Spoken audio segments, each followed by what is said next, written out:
Hello friends, स्वागत है आपका हमारे यूट्यूब चैनल कॉम्पिटिटिव वर्ल्ड में। दोस्तों, जैसा कि पिछले 1-2 दिनों से कुछ कमेंट्स देखे मैंने कि ये एम्स देवघर के रिफ़ंड के बारे में, तो होपफुली मैं कुछ दिनों से कहीं और बिजी था, जिस कारण से मैं इन सब पे उतना ध्यान नहीं दे पा रहा था। But after seeing the comments मैंने देखा तो हाँ, नोटिस आपका आ चुका है, नोटिस डाला गया है। अब ये उसका भी असर हो सकता है, जो काफ़ी लोगों ने मेल्स एंड आरटीआईस डालें तो उसके प्रेशर में भी ये डिसीजन आया होगा। ठीक है, होपफुली जिस कारण से भी आया अच्छी बात है। डेट आपका 21/3 को नोटिस आ गया है। नोटिस आपका क्या है आपका रिफ़ंड के रिगार्डिंग ही आपका जो एम्स देवघर में जो पेपर कैंसिल हुआ था, in the presence of the cancellation of advertisement wide, ये आपका एडवर्टाइजमेंट नंबर है। डेटेड कितना था, ये 27 अक्टूबर 2023 को था। नॉन फैकल्टी पोस्ट आपका ग्रुप BNC के लिए था। ठीक है, BNC के लिए on direct recruitment basis AIIMS Deoghar, the application fee is being refunded to the applicants, hence is there directed to the applicant to fill the enclose prescribed format also available at the official website of AIIMS Deoghar and send it along with the payment receipt in PDF format. अब आप क्या करना है कि इसके नीचे एक दिया गया है आपको फॉर्मेट, उसको आपको फिल करके और पेमेंट का रिसिप्ट के साथ आपको एक मेल पे आपको सेंड करना है। इसमें 10 दिन के अंदर भेजना है आपको इश्योरेंस ऑफ द नोटिस। ये जो नोटिस आपका निकला है, मतलब इस डेट से आपको 10 दिन के अंदर अंदर भेज देना है इसको। चलिए, अब ये उस प्रोसेस में आपको कितना समय लगेगा उसके बारे में इतना नहीं बताया गया है कि आपको भेजने के कितने दिनों के बाद अंदर पेमेंट मिल जाएगा। ठीक है, अब बहुत सारी समस्याएं आने वाली हैं। होपफुली मुझे भी एक प्रॉब्लम होगा, जैसे कि मैंने भी फॉर्म डाला था। तो अब देखो प्रॉब्लम क्या होगा वो बताता हूँ मैं। अब इसमें क्या है, इस मेल पे आपको भेजना है। मेल पे भेजना तो सब कुछ सही है, हमारे पास सारा डेटा है, बट क्या हुआ कि मुझे मेरा पेमेंट रिसिप्ट नहीं मिल रहा। हालांकि मैंने डाउनलोड किया था फॉर्म भरते समय, लेकिन अब वो मुझे मिल नहीं रहा। तो उसका भी एक अलग सा तरीका मैंने सोचा कि मैं क्या लगा के भेजूँगा, वो मैं आपको इस वीडियो में दिखा दूँगा। अगर जिनका भी वो प्रॉब्लम है तो आप उस तरीके से ट्राई कर सकते हो। हालांकि ट्राई तो अपने को करना ही है। जो परफॉर्मा आपको रिफ़ंड फ़ी के लिए आपको ऐड किया गया है PDF फॉर्मेट में, जो आपको भेजना है उसमें आपको क्या क्या फिल करना है। ठीक है, ये इन सब में आपको कुछ छेड़छाड़ नहीं करना है। इसको एज इट इज़ प्रिंट करोगे आप। इसमें आप 2 चीज़ें कर सकते हो, प्रिंट करके, या तो इसको वर्ड में खोल के आप यहाँ टाइप करके दोबारा PDF फॉर्मेट में चेंज कर सकते हो। अदरवाइज़ आप यहाँ पे इसको प्रिंट निकाल के यहाँ पे, क्योंकि यहाँ पे साइन भी आपको करना ही होगा, साइन करना होगा, तो मेरे समझ से आपको इसको प्रिंट निकाल लेना चाहिए। प्रिंट निकाल के आपको इसको फिलअप कर लेना चाहिए। इसमें कैंडिडेट नेम आएगा, father's name, date of birth, mobile number, email ID, post applied for, amount of fee paid, transaction ID। ये तो जिस भी प्लेटफॉर्म से आपने फ़ी पेड किया होगा वहाँ पे आपको शो हो जाएगा, अगर आपके पास रिसिप्ट नहीं है इन केस तब। ठीक है, अदरवाइज़ वहाँ भी होता है। अकाउंट नंबर जिसमें आप रिफ़ंड चाहते हो, IFSC code, bank name, GST invoice number and date. हालांकि GST invoice number and date किन्हीं भाई लोग के पास रिसिप्ट होगा तो मुझे बताना। हालांकि रिसिप्ट में भी ये चीज़ें नहीं होंगी तो इसे हम ब्लैंक छोड़ सकते हैं। डेट ऑफ द ट्रांजैक्शन आप यहाँ पे डाल सकते हो, तो वो जिस डेट में आपने ट्रांजैक्शन किया है, जैसे कि मैंने 14 नवंबर को किया था तो मेरा वो डेट रहने वाला है। मैं वो तो GST इनवॉइस, अगर किसी के पास फ़ीस का रिसिप्ट है, डाउनलोडेड है उनके पास, तो वो एक बार ज़रूर वहाँ पे चेक कर लेंगे क्या GST इनवॉइस नंबर ऐसे सबके पास नहीं आता। ठीक है, GST इनवॉइस यूँ सबके पास अवेलेबल नहीं होता, तो वो बात है, इसके लिए उतना कोई दिक्कत लेने की ज़रूरत नहीं है। ठीक है, यहाँ पे आपका सिग्नेचर होने वाला है, यहाँ पे आपका नेम होगा, यहाँ पे आपका पूरा का पूरा एड्रेस होगा, यहाँ पे आपका प्रूफ ऑफ पेमेंट होगा। जो भी आपका प्रूफ ऑफ पेमेंट है वो आपको लिखना होगा।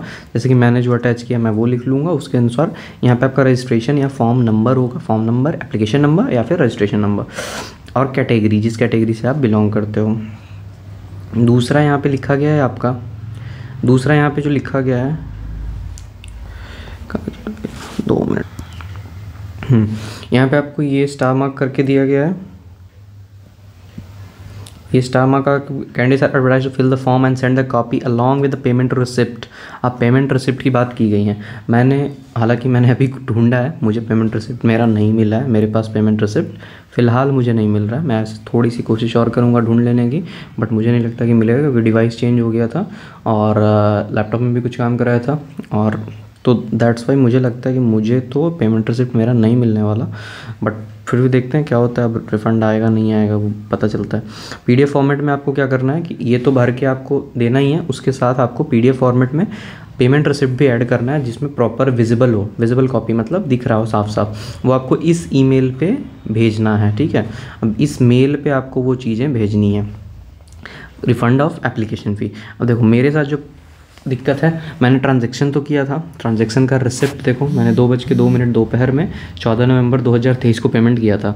1770 रुपये का पेमेंट भी हुआ था। आप लोग का भी इतना ही हुआ होगा अगर आप मेरे कैटेगरी से बिलोंग करते होगे, ठीक है। चलिए अब देख लेते हैं।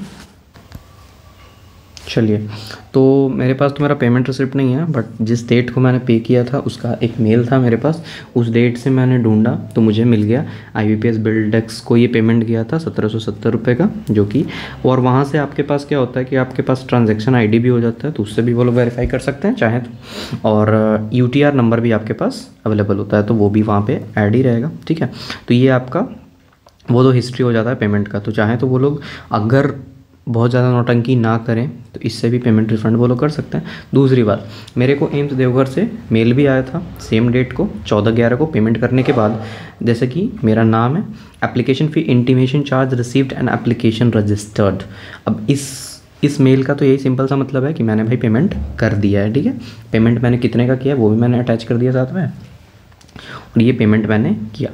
अब रजिस्ट्रेशन नंबर यहाँ पे आपका होगा, पासवर्ड यहाँ पे मेल में जो आया होगा, क्योंकि मेरे पास मुझे पेमेंट रिसिप्ट नहीं मिल रहा, तो मेरे पास ये इसको ऐड करने के अलावा मेरे पास कोई ऑप्शन है नहीं, ठीक है। अगर मुझे नहीं मिल पाता है फाइनली तब भी यहाँ पे आपका डिटेल्स होगा, यहाँ पे पोस्ट जिसके लिए आपने अप्लाई किया है, प्रिंट आउट, ये तो डाउनलोड ये भी होगा कि नहीं होगा पता नहीं, एप्लीकेशन खैर इसको तो नहीं भेजना, ठीक है। तो आपको इस तरीके से आपको फिलअप करके ऐड करके PDF फॉर्मेट में एक अच्छे से डाल देना है वहाँ पर। उसके बाद आपको वेट करना है भाई, प्रोसेस ही होगा। अब नवंबर से लेके आज आपका मार्च एंड होने को है, तो अब ये आया है, फिर 3-4-5 महीने और वेट करो, क्या पता पैसा भी आ जाए, ठीक है। तो अब अपने पास चलो जो एक नोटिस आया है कि भाई ये करना है, तो ये तो अपन को कर देना है। और बाकी बात रही भाई पेमेंट रिसिप्ट की, तो हालांकि मैंने डाउनलोड किया था बट मुझे अब मिल नहीं रहा, और ये प्रॉब्लम काफ़ी लोगों के साथ में आएगा। ना आए तो अच्छा है, बट अगर आए तो आप ये प्रोसेस कर सकते हो भाई। कुछ ना करने से अच्छा तो यूँ ही मुझे तो कुछ तो करना पड़ेगा, तो दैट्स वाई मेरे पास जो ये मेल आया था फ़ी पेमेंट करने के बाद, तो मैंने इसको रखा है स्क्रीनशॉट में, और उसके बाद पेमेंट में मेरा ट्रांजैक्शन ID वो लोग पूछ रहे हैं, तो ट्रांजैक्शन ID भी रहेगा, सेम ट्रांजैक्शन ID यहाँ भी है, और UTR नंबर भी रहेगा, और टाइम एंड डेट भी है, ठीक है। पेमेंट का 1770 का पेमेंट भी हुआ है, ठीक है। दैट्स वाई मैं ये सब सारी चीज़ें ऐड करने वाला हूँ, और बाकी जो जिन लोग का नहीं हो वो ये कर सकते हो। अदरवाइज़ आपके पास पेमेंट रिसिप्ट है जो आपने डाउनलोड किया होगा पेमेंट करने के बाद, तो आप वो और सिंपली इस फॉर्म को भर के सिंपली दोनों को अटैच करके PDF फॉर्मेट में आप डाल दे सकते हो, ठीक है। चलो, थैंक यू।